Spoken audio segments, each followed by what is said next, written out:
close this mini-series on Thomas Horn and Chris Putnam's Petrus Romanus, we're going to go beyond their claims about the end times and look at how well these authors perform on secular topics, as a sort of objective measure on neutral ground. The claims that follow are two of many offered in the service of a thesis that America was in some way founded as a Freemasons' occult paradise.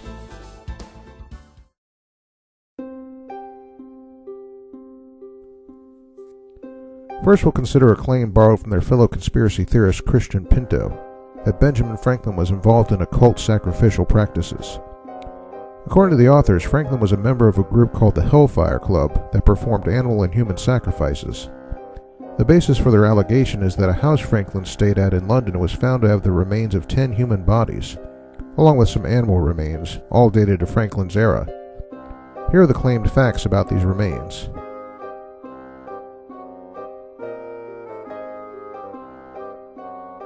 Based on this, Pinto argues that this is evidence of ritual sacrifices, which he supposes Franklin took part in. But there are some other important facts that need to be allowed in too. The house Franklin stayed in was owned by a Dr. William Hewson, who ran a school of anatomy, and there was indeed something illegal going on with him. Namely, Hewson robbed graves to get his human specimens, because at the time there was no legal way to comprehensively study human anatomy. But there's nothing to suggest that Franklin had anything to do with this. In fact, given that the house was 4 stories and Hewson did his work in his basement, it's quite possible Franklin had no idea what was going on. What about the animal remains? Those would be useful for anatomy study as well, but they wouldn't have been much good for ritual sacrifice. The animal remains included parts from cats, dogs, fish, and even marine turtles. I wonder what satanic rituals use those. In addition, mixed in with the remains were fragments of pottery, glass, metal, and globules of mercury, all of which seems to make sense as medical waste of that time, but doesn't fit very well with satanic rituals. What about that bit about blackened bones, which appear to be charred by fire? It's hard to address this without knowing what photos Pinto saw, and I could find no reputable source saying the bones had been burned or charred. But I did find that bones can turn black because of manganese, the same stuff that causes this.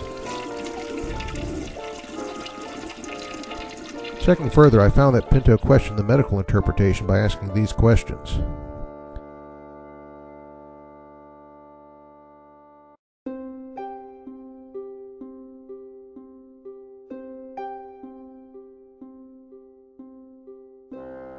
Well, that's not hard to figure at all. The problem is that sneaking remains back invokes at least twice the risk of getting caught.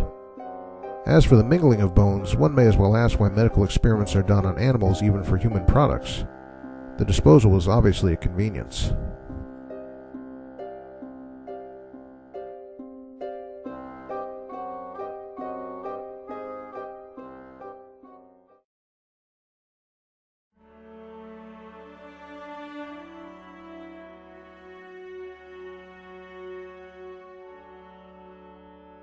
The other issue has to do with the origins of the name of America. Common knowledge says that America's name came from an Italian explorer named Amerigo Vespucci. Petrus Romanus has a conspiracy theory that they think is a better explanation, which mainstream academia has yet been willing to accept. I can't imagine why not. According to the authors, America was named after Amaru, a Peruvian deity said to be equated with Quetzalcoatl. Thus it is said Amaruca literally means land of the plumed serpent. Their source for this claim is already a problem. Manly P. Hall, a Freemason. Hall traces the origins of Amaruca to the activities of Spanish priests in the early 1700s. But that in itself poses a problem for Horn and Putnam, since, as even they admit, America is first listed as such on a map from 1507. There are other problems as well. Amaru, associated with South American history, is the name of an Inca monarch who lived in the mid-1500s. Listings of Inca deities from various sources are conspicuously void of any Amaru, although there was apparently a tribe by that name, and the word did mean serpent.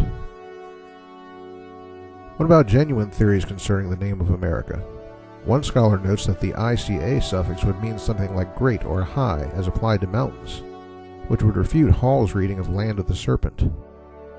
An older theory is that the name came from a gold-rich district and tribal name in Nicaragua, Amérique. Yet another theory has the name coming from a Welshman named Richard Emmerich. Theories there are in plenty, such that one scholar said of the matter, "To hear such echoes in the name of our hemisphere is to hear the wishful projections of their proponents, as well as ourselves." Either way, the naming of America after a Peruvian serpent isn't even on the table.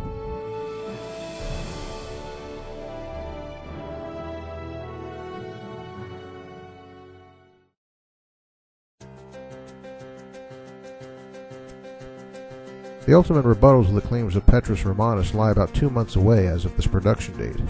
If 2012 ends without much of what they predict coming to pass, well, I'm sure like Harold Camping, they'll have a ready excuse. As we've shown though, the findings presented by Petrus Romanus don't stand up to scrutiny. Horn and Putnam have shown significant inadequacies as researchers, and for that reason, their work will certainly fall in the same ash heap as these other works that have proven to be end times quackery.